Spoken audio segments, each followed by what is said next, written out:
Buenas noches, bienvenidos al Criminalista Nocturno.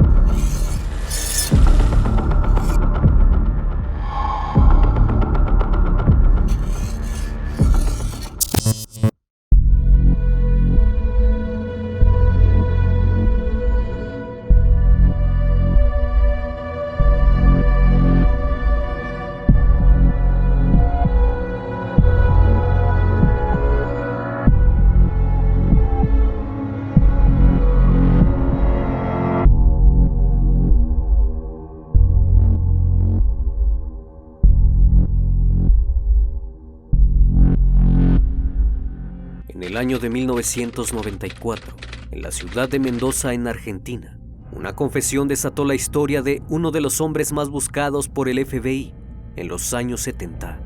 Aseguró que simplemente no podía parar, porque las voces de su cabeza le pedían hacerlo. Se trataba de Ricardo Caputo, quien estuvo eludiendo a la policía cerca de 20 años, huyendo de un país a otro. El Criminalista Nocturno.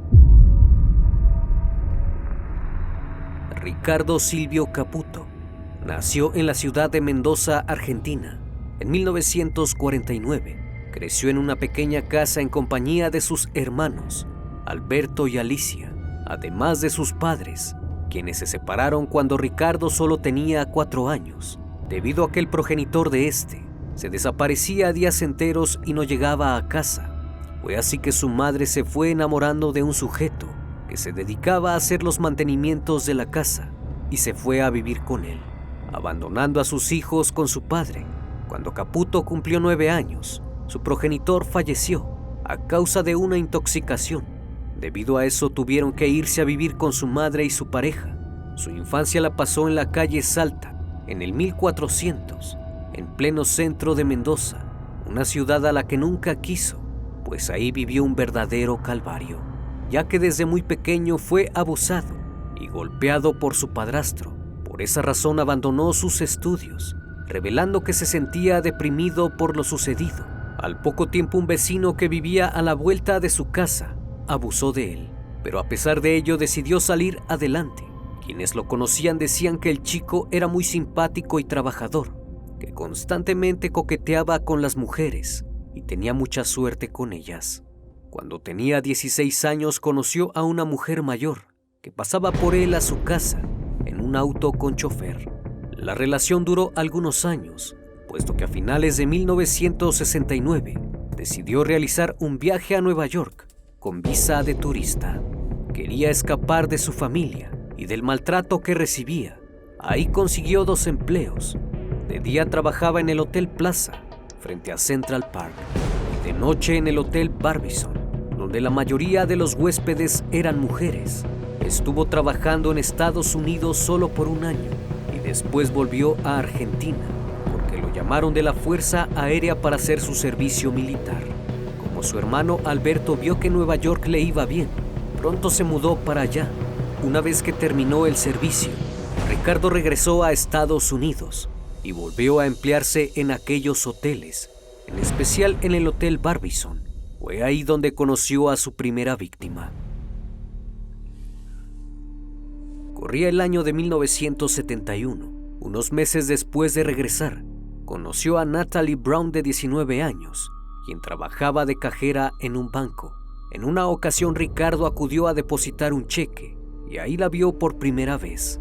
A la siguiente semana volvió a acudir al banco y en esa ocasión charlaron durante un momento, pero como en ese entonces Ricardo no había perfeccionado el inglés, la chica le pasó una nota por debajo de la ventanilla en la que le decía que le gustaría verlo fuera del banco. Esa misma noche el chico la invitó a salir. Fueron a un restaurante y luego al cine. Una semana más tarde, la joven acudió a su departamento alquilado y a partir de entonces se hicieron inseparables. Pronto se hicieron novios y ella se lo presentó a sus padres. Los fines de semana, Caputo iba a la casa de su novia y se quedaba a dormir ahí. en habitaciones separadas. Los padres de la joven lo querían, pues se mostraba como un muchacho educado y respetuoso. Durante meses estuvieron saliendo y haciendo planes para el futuro, ya que tenían la intención de casarse. En el verano viajaron a Miami, Los Ángeles y San Francisco, como si fuera su luna de miel. Sin embargo, de pronto algo cambió y los problemas empezaron a ocurrir en la pareja, pues Ricardo le pidió que se casaran cuanto antes, debido a que su visa de trabajo estaba por expirar. Ella, para complacerlo, acudió a la oficina de correos, quienes manejaban los temas de inmigración, y lo anotó como miembro de su familia, diciendo que estaban comprometidos. Pero con el pasar de los días, Caputo se enteró que Natalie quería terminar la relación porque supuestamente se había cansado de él y ya no sentía lo mismo, pues según la chica, el joven era muy inestable, posesivo y celoso. El 30 de julio de 1971, Ricardo salió a trabajar y tomó un tren para dirigirse a la casa de Natalie para dormir. El chico necesitaba saber si ella sentía lo mismo por él. Aquella noche durmieron como siempre lo hacían, cada quien en una habitación.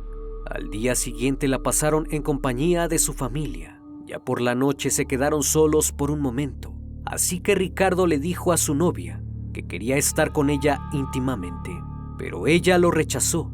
Natalie salió del cuarto y bajó al primer piso. El joven corrió tras ella y la alcanzó en la cocina. En un intento por convencerla, la tomó por el hombro, pero la chica volteó y lo empujó. Después comenzó a insultarlo. Entonces Caputo perdió el control, tomó un cuchillo y empezó a apuñalarla. Ella, como pudo, logró salir corriendo e intentó meterse debajo del fregadero, pero era tanta la cólera que Ricardo sentía que la tomó con las dos manos y apretó su cuello hasta que su cuerpo empezó a temblar y posteriormente dejó de moverse. Cuando el sujeto entró en razón por lo que acababa de hacer, se levantó y se quitó la playera que tenía, pues estaba llena de manchas hemáticas.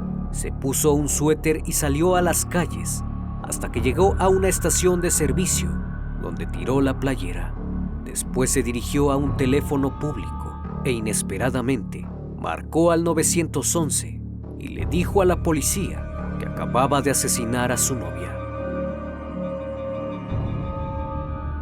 Una vez detenido, Ricardo fue sometido a varios exámenes psiquiátricos que concluyeron que padecía una grave enfermedad mental, posiblemente esquizofrenia.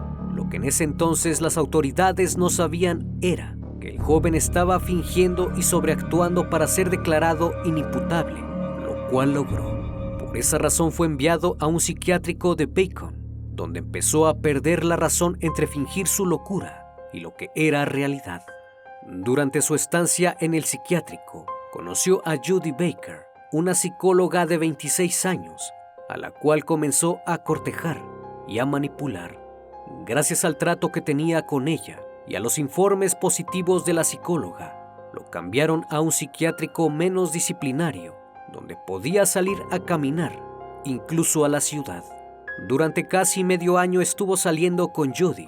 La relación era tal que la chica lo llevó a conocer a su familia y lo presentó como un colega del hospital, proveniente de Argentina, a quien habían enviado a estudiar a los Estados Unidos. Todo marchaba bien, hasta que llegó un punto crucial, donde la joven le dijo que quería terminar la relación, porque no podía seguir con eso. Y además, había conocido a un policía que le había pedido fuera a su novia. Caputo no le creyó. Sin embargo, el que ella lo presentara a sus padres como un compañero de trabajo hizo desconfiar a Ricardo sobre sus verdaderos sentimientos. Entonces llegó el 18 de octubre de 1974. El chico salió por la noche y escapó del hospital. Le llamó a Judy y le pidió perdón. Le dijo que aún la amaba y le demostraría que había cambiado. Ella accedió a verlo. Pasaron la noche en su apartamento cenando y platicando. Parecía una noche perfecta, pero de pronto empezaron a discutir fuertemente hasta que empujó a la joven y empezó a golpearla en el rostro. Fue tanta la fuerza que le rompió la nariz y los pómulos. Después tomó unas medias negras que había en el apartamento y las colocó sobre su cuello, jalando ambos extremos, hasta que la chica dejó de respirar. Los vecinos solo escucharon gritos y algunos golpes, y después de un gran silencio, Ricardo tomó la billetera y las llaves del auto de Judy y salió del departamento. Condujo hasta la terminal de autobuses y escapó a California. Aquel día Caputo aseguró no recordar nada, solo dijo que escuchó voces en su cabeza y empezó a ver rayas de colores blanco, rojo y azul, y perdió el raciocinio. Después de 3 días de viaje, llegó a San Francisco y a partir de entonces se convirtió en prófugo de la justicia y el FBI estaba tras él, puesto que los vecinos de Judy lo habían visto con ella la noche en que la asesinaron.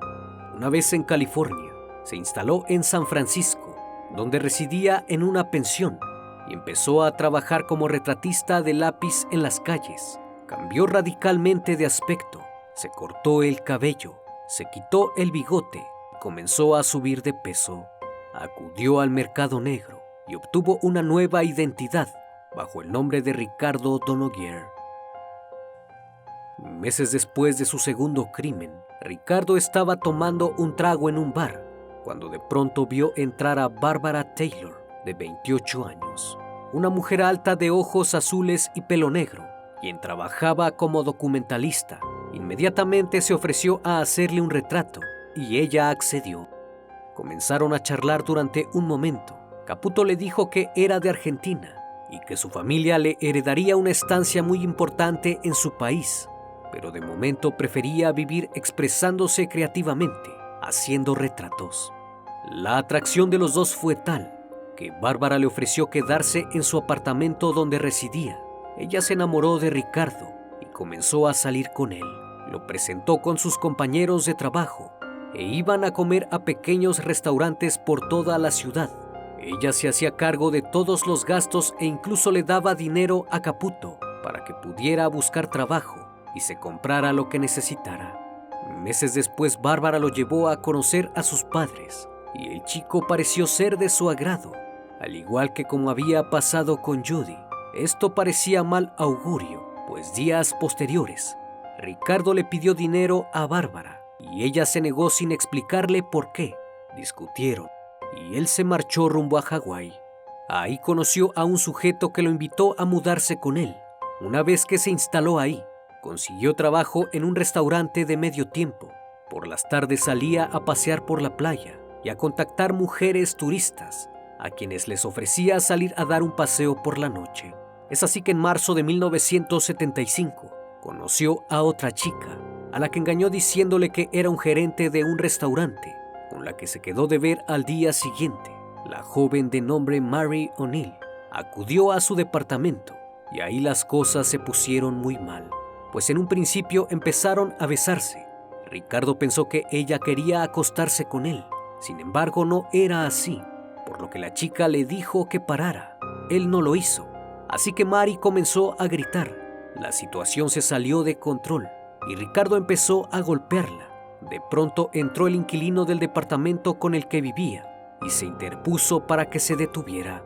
Mary se levantó y salió corriendo.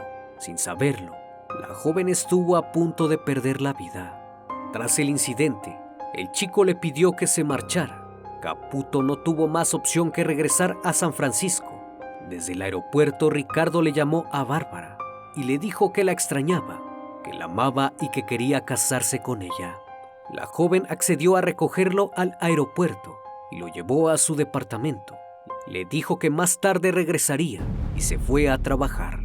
Por la noche, Bárbara llegó a su domicilio y en definitiva rechazó la propuesta de Ricardo porque ella estaba saliendo con otra persona. Ese día se molestó, pero tomó la decisión de irse. Al otro día se encontraba desesperado y agobiado. Nuevamente las voces en su cabeza no lo dejaban tranquilo. Ya por la noche acudió nuevamente con ella y le dijo que lo dejara pasar, que no tenía a dónde ir. En un ataque de ira, Caputo comenzó a golpear a la chica. La derribó y la golpeó con sus botas por todo el cuerpo. Tan fuerte fue la agresión que el rostro de la joven quedó irreconocible.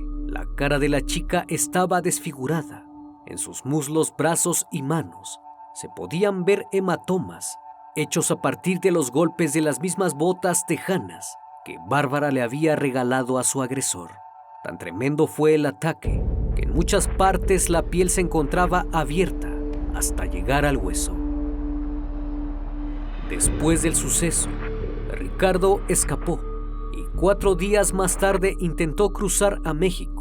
Sin embargo, fue detenido en la frontera y lo llevaron al centro de detención de El Paso. Ahí estuvo durante algunos días hasta que él y otros 3 sujetos sometieron a un guardia, robaron un auto y cruzaron la frontera en medio de la noche. Una vez estando en aquel país, tomó un tren y anduvo huyendo hasta que llegó a la Ciudad de México, donde conoció a una chica llamada María López, con la que empezó a salir. A ella le dijo que su nombre era Richard Cooper y que era extranjero. En este punto de su historia, Caputo quería tener una vida normal, de igual forma que sus anteriores parejas. La chica llevó a Ricardo a conocer a su familia. Sus padres lo adoraron y estuvieron de acuerdo con la relación. Pasado un tiempo, consiguió trabajo en un gimnasio de karate, alquiló un departamento en Coyoacán y compró una moto. Los días pasaban y todo marchaba perfecto. Caputo le pidió a la chica que se casara con él. Por un momento ella pensó en aceptar, pero había algo que no la convencía del todo. Posterior a eso, Ricardo se fue algunos meses y cuando regresó había cambiado su nombre a Ricardo Martínez Díaz y se lo hizo saber a María, asegurándole que le había mentido, que ese era su nombre real. A pesar de la mentira, ella siguió viéndolo hasta que nuevamente comenzó con sus terribles cambios de humor y un día, mientras discutían, la golpeó. Luego del incidente, ella ya no se sentía a gusto con él, así que un día simplemente se marchó. Ricardo no se sintió mal por ello y a los pocos meses conoció a Laura Gómez, de 23 años, una joven que vivía en Polanco y que estaba estudiando su maestría en psicología. Su padre era un hombre millonario que tenía una empresa de camiones. Laura era tan bonita que había participado en comerciales de televisión. A pesar de su belleza, la chica tenía baja autoestima y no tardó mucho en enamorarse de Caputo, a quien conoció gracias a que un amigo lo llevó a un set de grabación en donde Laura se encontraba grabando un comercial. Gracias a sus conocidos, Laura le consiguió un buen trabajo en una empresa de acero y todo parecía ir viento en popa. Incluso ella le había pedido que se casaran, pues estaba muy enamorada de él. Hasta que una tarde de junio de 1997 iban a ir a una exhibición de karate, aunque cuando se dirigían hasta allá, Caputo cambió de opinión y llevó a Laura a su departamento. Mientras estaban ahí, la chica comenzó a insistir con el tema de casarse.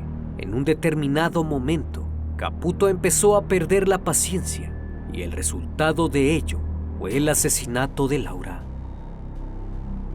Aquella noche, mientras la joven le repetía que se casaran, él enfureció, la tomó por el cuello y la arrastró hasta una habitación, donde le pegó en la cabeza y en la cara. Quemó su cuerpo con cigarrillos, para después tomar una barra de hierro y fracturar su cráneo en múltiples partes. La fuerza del golpe era tan tremenda que los dientes salieron volando. Inmediatamente después del hecho, salió huyendo. La razón por la que cometió el crimen fue simple. Como vio que Laura estaba llorando por no poderse casar con él, decidió terminar con su sufrimiento. Después del cuarto asesinato, Caputo volvió a escapar de la policía, convirtiéndose en el hombre más buscado por el FBI en los años 70. Sus crímenes estaban en las páginas de los periódicos norteamericanos, pero las autoridades no lograban encontrarlo, debido a que cambiaba constantemente de nombre y era muy difícil ubicarlo. Para entonces la prensa ya lo conocía como Lady Killer. En 1979, Caputo se encontraba trabajando en un restaurante escandinavo en Los Ángeles, California. Ahí conoció a su primera esposa oficial, una cubana llamada Felicia, con quien logró mantener una relación y en 1981 nació su primer hijo. No obstante, todo empeoró cuando su esposa le preguntó sobre su pasado y comenzó a indagar más sobre él. Después de eso, la mujer dio a luz a una niña, a quien Caputo solo le dio un beso en la frente y volvió a huir por temor a ser descubierto por su esposa. Además de que las voces en su cabeza nuevamente le estaban pidiendo sangre. Pronto regresó a México, pero esta vez se instaló en Guadalajara, donde comenzó a dar clases de inglés bajo el nombre de Roberto Domínguez. En una de sus clases, conoció a una chica llamada Susana Elizondo, con quien luego de un año de conocerse, decidieron contraer matrimonio. Luego de casarse se mudaron a Chicago, donde consiguió empleo de camarero en un restaurante popular en el centro de la ciudad. No pasó mucho tiempo y la pareja compró una casa, donde llevaban una vida de lo más normal. Habían procreado 4 hijos. Para ese entonces se llamaba Franco Porras y era uno de los mejores trabajadores que habían pisado aquel restaurante. Pero como todo en la vida de Caputo, con el tiempo empezó a arruinarse todo y comenzó a hartarse de su vida y del trato que reciben los hispanos en Estados Unidos. Así que decidieron vender la casa donde vivían y regresaron a Guadalajara, México, donde se comportó como un padre amoroso y un esposo ejemplar. Aunque a principios de 1994, nuevamente las voces en su cabeza empezaron a trastornarlo. Sentía que se había convertido en un fantasma. En una ocasión, se encontraba en el aeropuerto de la Ciudad de México y 2 sujetos intentaron llevárselo. Pensó que quizás lo andaban buscando, así que tomó el primer vuelo a su natal Argentina, donde viajó a Mendoza para reencontrarse con su madre después de 20 años. Cuando la vio comenzó a llorar. Pensó que había fallecido, pero no era así. Llorando le dijo que su vida era una miseria y que tenía algo que contarle. Al día siguiente, sentados en la cocina de su casa, le contó sobre los asesinatos y le dijo que se quería entregar porque las voces en su cabeza le pedían asesinar de nuevo.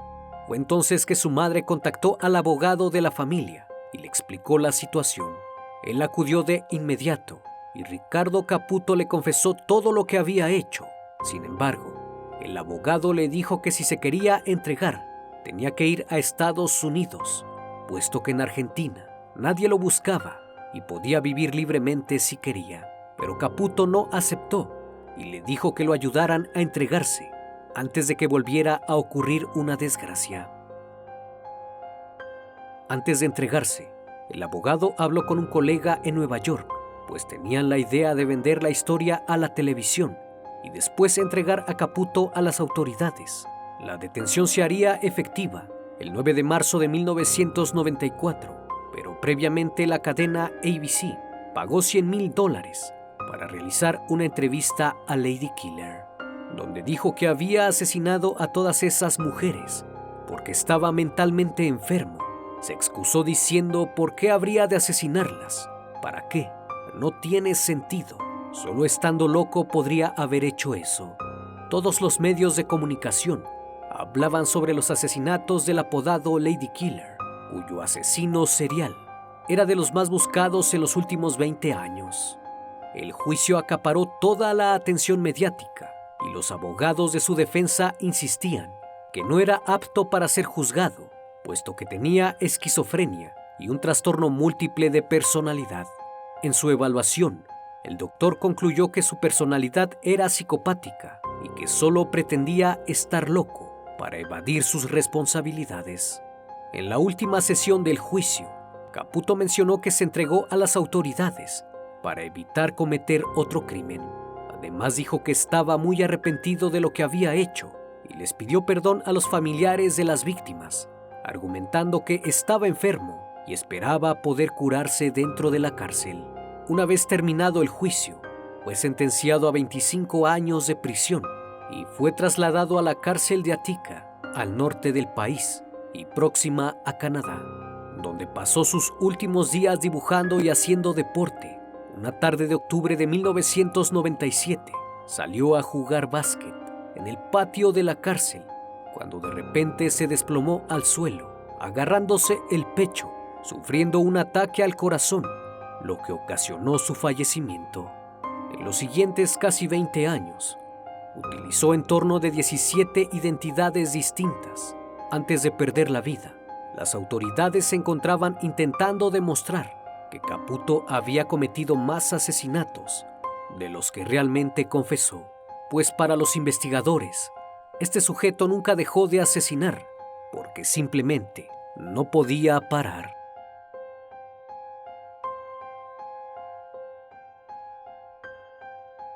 Como cada noche, estimado público, les agradezco que hayan llegado hasta acá. Si aún no estás suscrito, te invito a que lo hagas y formes parte de esta gran comunidad. Esto es El Criminalista Nocturno. Hasta la próxima emisión. Buenas noches.